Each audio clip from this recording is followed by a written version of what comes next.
Hola amigos y amigas de decodificacionbiológica.com. Hoy os vengo a hablar de un tema apasionante, la humanización de la medicina.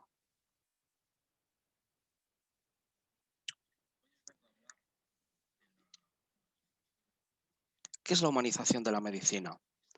Es la evolución histórica de la medicina y para ello vamos a empezar desde la prehistoria.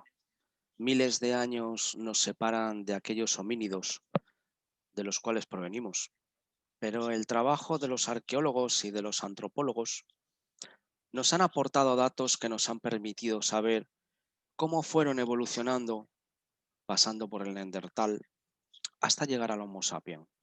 Hoy nos podemos hacer una idea aproximada de cómo debía ser su vida. Dentro de cada grupo había algunos miembros que transmitían sus conocimientos de generación en generación. Ocasionalmente, cuando los grupos entraban en contacto con otros grupos, se producía un intercambio de conocimientos que permitía la evolución. Se consideraba que la enfermedad estaba producida por espíritus que habitaban en la naturaleza, animales, rocas, plantas, fenómenos meteorológicos y que los poseían. Esto se denominaba animismo. Utilizaban ritos mágicos para hacer que los espíritus se fueran. Poco a poco fueron evolucionando y apareció el empirismo. Observando la naturaleza, comprendieron que había elementos que podían ser beneficiosos en determinadas circunstancias. Y la magia se mezcló con remedios naturales. Este papel estaba en manos del curandero, del chamán, del mago, del brujo de cada tribu. Después llegaron las civilizaciones antiguas, el hombre fue evolucionando y nacieron culturas cada vez más complejas, Mesopotamia, Egipcio, Grecia y Roma. Había grandes ciudades, había política, había arte, religión, había filosofía. Y la ciencia evolucionaban por caminos. La religión tenía un papel muy importante en la salud porque los hombres de aquellos tiempos creían que la enfermedad provenía de los dioses. Los sacerdotes de los templos hacían ritos para aplacar la ira de los dioses y conseguir la curación. Los grandes conocimientos de astronomía del pueblo babilónico los llevó a pensar que los astros influían en la vida y en la salud de las personas. Y crearon la astrología y los horóscopos para hacer diagnósticos y tratar personas. La tradición del balsamar los cadáveres hizo que los egipcios adquirieran un gran conocimiento de la anatomía humana, de algunas enfermedades, técnicas quirúrgicas y, por supuesto, el arte del vendaje. Se han encontrado papiros donde se describen síntomas de enfermedades conocidas y tratamientos. Otros hablan del cuidado que tenían con su higiene personal y con su ropa. En la cultura griega había hombres polifacéticos, solían dedicarse a varias disciplinas a la vez. Filosofía, medicina, matemáticas, astronomía. Se dieron cuenta de la importancia del estilo de vida, la higiene y la nutrición para conservar la salud. Esto, junto con los estudios anatómicos, hizo que la civilización griega fuera la primera en aplicar métodos científicos a la medicina, que después la civilización romana importó. La enfermedad podría estar producida por los dioses, por el mal funcionamiento corporal o por los malos hábitos. Los sacerdotes y los médicos eran quienes diagnosticaban y trataban las enfermedades, cada uno en su campo. Las mujeres eran quienes cuidaban de los enfermos, atendían los partos, cuidaban de los niños y de los ancianos. Ya asistían comadrones que podían ser libres o esclavas y auxiliares del médico que normalmente eran hombres y esclavos. Durante la civilización romana se avanzó mucho en la canalización de aguas, en la construcción de baños públicos y en los masajes terapéuticos. También nació la medicina preventiva actual. En la Edad Media, el Islam en el Corán les daba unas normas higiénicas y dietéticas de gran importancia para conservar la salud. Hubo médicos muy importantes como Avicena, Averroes o Maimonides que escribieron importantes tratados de medicina que permitieron que Occidente pudiera recuperar después los conocimientos médicos que se perdieron durante la Alta Edad Media. Se ocupaban del enfermo en campo físico y anímico. Copiaron la idea de hacer hospitales de los primeros cristianos y crearon de ellos hospitales muy importantes que además eran escuelas de medicina. Fueron los primeros en dividirlos en salas según las patologías.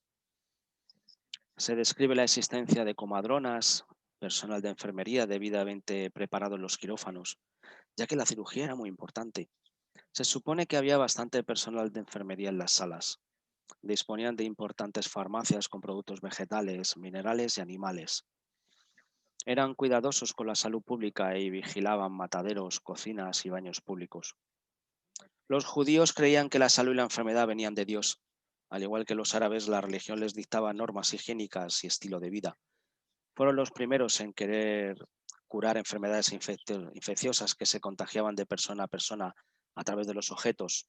Tenían normas de desinfección muy estrictas. Se describe la existencia de comadronas.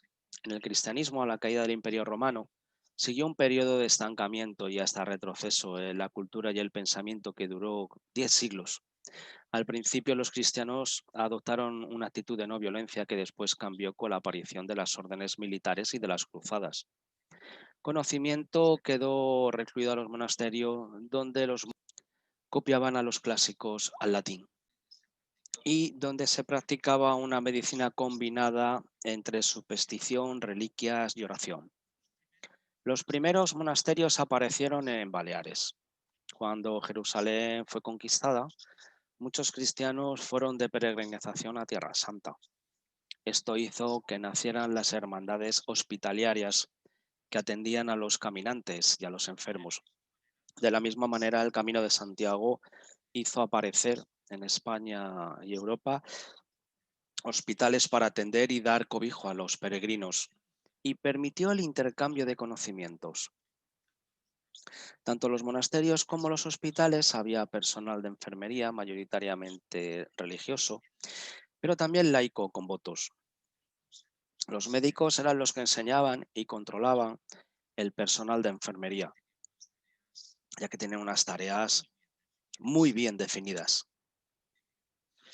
Durante la Edad Media, la alimentación era una parte muy importante del tratamiento de las enfermedades. La malnutrición y la pobreza de gran parte de la población hacían que pudieran alimentarse bien y les ayudase a superar algunas enfermedades. Mientras avanza la Edad Media, desaparecen los feudos y crecen las ciudades. Los trabajadores se agrupan en gremios para proteger sus intereses. La enfermería nunca constituyó como gremio porque era considerado como un trabajo con base religiosa. Había curanderas y brujas, sobre todo en las zonas aisladas, que eran las encargadas de velar por la salud de aquella población. Sus actuaciones se basaban pues, en remedios naturales o en giros. Fueron perseguidas entre los siglos XIV y XVIII y muchas acabaron en la hoguera. En el siglo XVIII se crean las primeras universidades. Perdón, en el siglo XIII se crean las primeras universidades. Esto permite que la enseñanza se desligara un poco de la iglesia. El pensamiento empieza a dar un tímido giro hacia la independencia y el rigor científico. Las grandes epidemias de peste fueron producidas por los malos hábitos higiénicos, tanto a nivel personal como urbano, y provocaron un descenso muy importante de la población. Unos países perdieron hasta el 50% de su población. Al principio creían que las epidemias eran castigo de Dios, pero con los siglos fueron tomando medidas más o menos acertadas de aislamiento, higiene y control de mercancías y barcos. Llegó el Renacimiento y los cambios que se produjeron durante la última parte de la Edad Media pues dieron lugar a esta época. En el siglo XIV, en Florencia, bajo la protección de la influencia de los Medici y en otras ciudades italianas, entre otros mecenas y papas, nació una corriente humanista que quería redescubrir la antigua cultura clásica dormida durante tantos siglos. Había hospitales benéficos para atender y dar refugio a los pobres y otros que actuaban como hospitales propiamente dichos. En los últimos, una fuente de ingresos suficiente permitía que se diera una asistencia médica adecuada para la época. Había una normativa sobre el trabajo a desempeñar por parte del enfermero y la de los enfermeros asistenciales, que eso ha quedado descrito en muchos documentos de la época. En esta época ya había dos tipos de comadronas: las comadronas que atendían a la gente rica, estaban bien pagadas, que tenían prestigio social, y la comadrona que atendía al pueblo con poco o ningún recurso económico y que cobraba un sueldo que solo le permitía ir sobreviviendo. Las comadronas ya tenían 4 funciones bien definidas: asistencia a las mujeres durante el parto, el puerperio y las situaciones y patologías del aparato reproductor femenino, y declaración jurídica cuando era necesario por muerte de la madre durante el parto, para certificar si un niño había nacido vivo o muerto, para declarar si una mujer había dado a luz o no a un niño. Cosas muy importantes en casos de herencias. Enseñar a nuevas comadronas para que las sustituyeran cuando ellas se jubilaran. Administración del bautismo de urgencia cuando el recién nacido corría el riesgo de morir. Llegó el siglo de oro, que se conoce siglo de oro de la enfermería española. Llegó el periodo comprendido entre los años 1550 y 1650. De la idea medieval de dedicación absoluta, necesario como ejercicio fundamental de la piedra cristiana, se pasó a la idea de que era necesario el uso racional de todas las posibilidades disponibles para que este servicio fuera más completo posible. Se produjeron 3 hechos que pusieron o que supusieron el avance de la enfermería: la aparición y posterior expansión de órdenes religiosas que tenían como objetivo fundamental dar asistencia a los pobres. Destaca la de San Juan de Dios, que se extendió por toda Europa y América, la de los hermanos enfermeros pobres y la de Médita. La aparición de manuales escritos por enfermeros para la formación del personal de enfermería, que por primera vez tomaba conciencia de la enfermería como oficio con entidad propia y con necesidades específicas de estructura y conocimiento. En el siglo XVII todavía no se conocía la mayoría de los agentes causales de la enfermedad, ni tampoco las vías de transmisión, ni los periodos de incubación. Los cuidados iban encaminados a tratar solo los síntomas. Por eso la observación del paciente en la práctica clínica diaria era muy importante para poder curar a los enfermos. Y aquellos enfermeros basaron su práctica en 4 funciones: cura, administración, docencia e investigación. Se les exigía saber leer y escribir para que pudieran entender las prescripciones médicas y para que llevaran un registro escrito de sus tareas diarias. Esto nos ha permitido tener un conocimiento tan exhaustivo de este periodo. Este modelo de enfermería se extendió por Europa y América a través de las conquistas y las colonizaciones, ayudando a evolucionar a otros modelos menos modernos. Francia destaca la Orden de las Hermanas de la Caridad y en Italia la Orden de los Ministros de los Enfermos. La aparición del protestantismo supuso para el norte de Europa e Inglaterra un importante retroceso en la atención de enfermería, porque fueron expulsadas las órdenes católicas hospitalarias sin que se sustituyesen por otras similares. Los enfermos pobres quedaron totalmente desprotegidos y las tasas de mortalidad aumentaron hasta límites escalofriantes. Mientras la Europa del Sur alcanzaba una enfermería más cualificada, la del norte iniciaba un importante retroceso que duraría siglos. Llegó la Ilustración y durante este periodo se llevan a término reformas que hacen que la asistencia a los enfermos y pobres pase a manos de la Iglesia. a las de la administración del Estado. Cambia el concepto de asistencia de caridad por el de beneficencia. El Estado quita poder y posesiones y responsabilidades a la Iglesia mediante las desamortizaciones. Esto supuso un empeoramiento de la beneficencia porque las riquezas incautadas no fueron a parar a los pobres y a los hospitales, sino a las arcas reales. Se crearon cementerios fuera de las poblaciones y se prohibió seguir enterrando a los muertos en las iglesias o dentro de las poblaciones. Se procedió a la limpieza diaria de las calles y la regulación de la recogida de basura.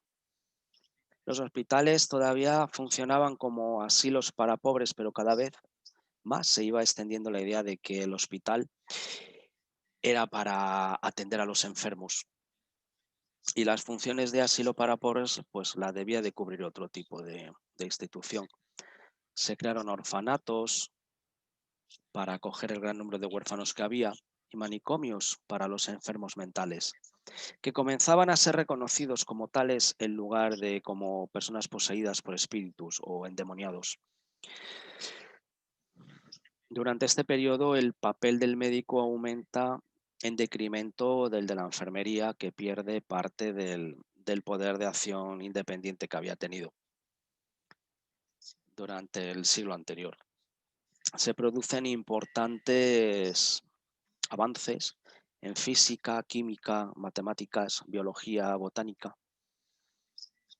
Ya se disponía de telescopio, microscopio, termómetro, barómetro, reloj de péndulo y un primitivo estetoscopio que hace que se conozca mejor el funcionamiento del cuerpo humano y las causas de algunas enfermedades. La medicina es más eficaz. Conviven dos tipos de asistencia, la religiosa a cargo de las órdenes hospitalarias masculinas y femeninas que todavía perduran, y la seglar, que cobran un sueldo por su trabajo. Aparece la figura del practicante, que actúa como un cirujano menor y que unifica a los antiguos barberos y sangradores y cirujanos romancistas. También atenden partos, pero la mayoría de las mujeres querían ser atendidas por mujeres y preferían las comadronas. Por último, había el personal voluntario laico que formaba parte de organización religiosa laica. No cobraban nada, pero servían de soporte. Queda establecido el número de camas por enfermera a atender según el grado de gravedad del enfermo. Personal religioso y voluntariado supone para el Estado un ahorro importante en sus gastos de atención a los enfermos y cubría de forma económica servicios que no podía asumir. Los grandes avances en la medicina y la cirugía hacen crecer el prestigio de las enfermeras, ya que cada vez es menos valorado la enfermería. La viruela es la gran enfermedad del siglo XVIII y no tendrá una vacuna eficaz hasta el 1798.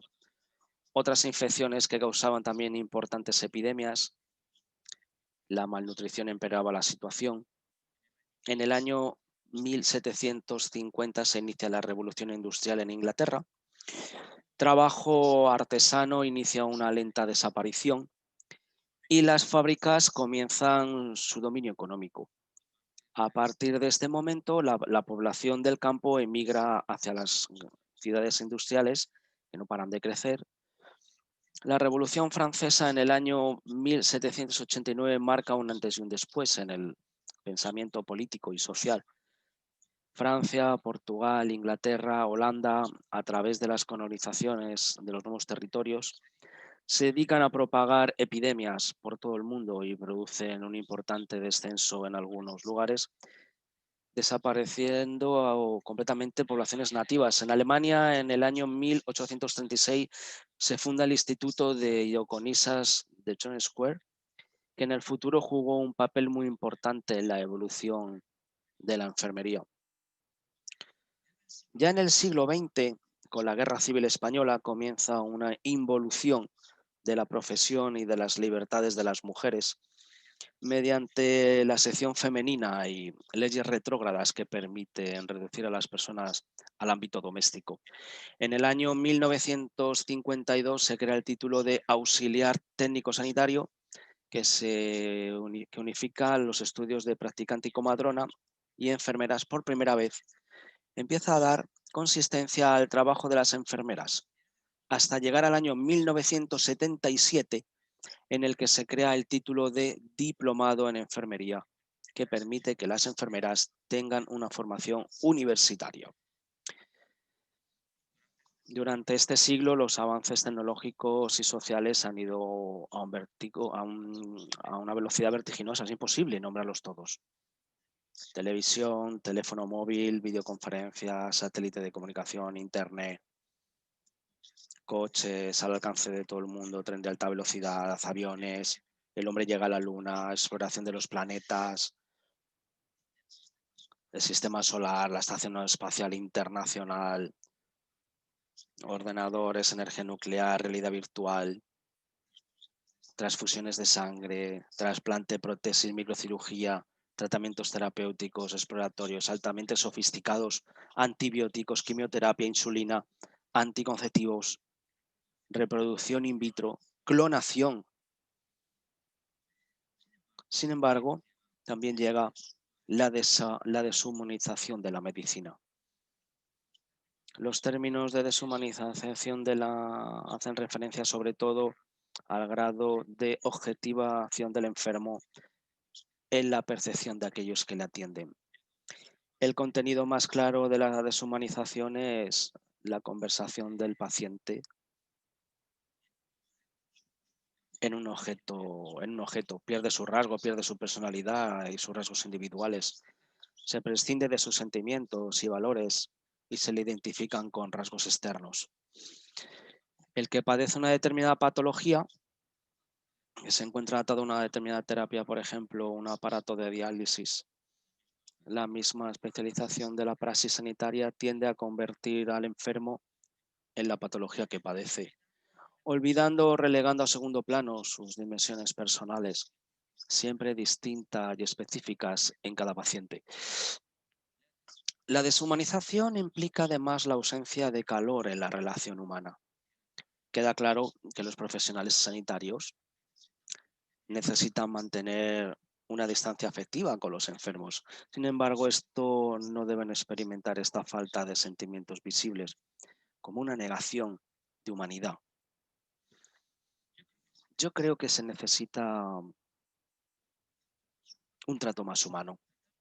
Tratar humanamente al enfermo es considerarlo como una persona que sufre en su cuerpo, en su espíritu, y ha de ser atendida en su totalidad, es decir, en todas sus dimensiones y necesidades. El que está enfermo necesita ser amado, reconocido, ser escuchado, comprendido, acompañado y no abandonado, ayudado pero nunca humillado, sentirse útil, ser respetado y protegido. Necesita encontrar un sentido a lo que le pasa. Tratar humanamente al enfermo significa considerarle responsable y protagonista de su sanación y de su vida, y sujeto de derechos y obligaciones. Tratar humanamente al enfermo significa también prestar atención a su familia y contar con su colaboración en el cuidado del mismo.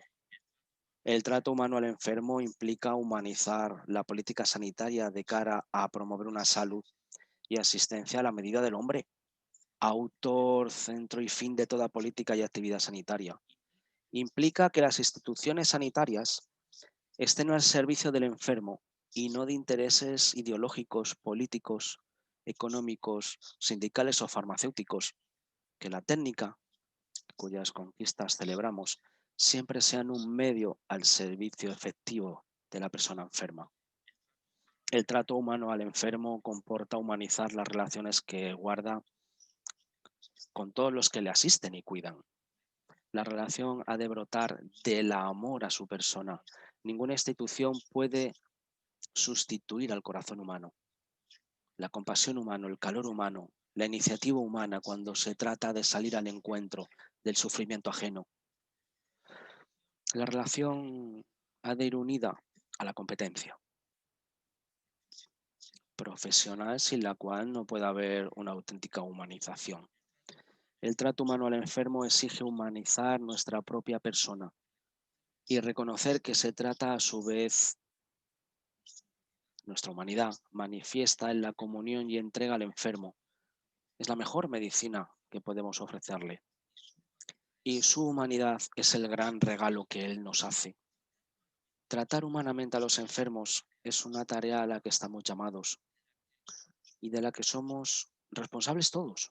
Terapeutas, enfermeros, familia, ciudadanos, profesionales sanitarios, voluntarios, instituciones públicas y privadas y la propia administración. Te dejo una afirmación para terminar, para que repitas después de mí. En este momento, todo en mi vida es perfecto y completo. Todas las células de mi cuerpo se bañan diariamente en la perfección de mi ser divino. Todos mis órganos cumplen sus funciones y se fortalecen cada día. Mi cuerpo es un lugar seguro y agradable. Tengo toda la energía que necesito para lograr mis metas y satisfacer mis deseos. La realidad en que yo vivo la voy creando momento a momento con el amor. La luz que emana de mi interior, la que recibo del universo, la tierra y de otros seres. Bueno amigos, pues me ha gustado mucho este ratito que hemos estado hablando de la humanización de la medicina. Espero que os haya gustado y bueno, pues si te ha gustado dale like o también suscríbete a mi canal para seguir haciendo vídeos. Y como siempre, el saber no ocupa lugar, así que te invito a vernos en siguientes vídeos. Así que nada, que tengas un feliz día y nos vemos. Hasta luego.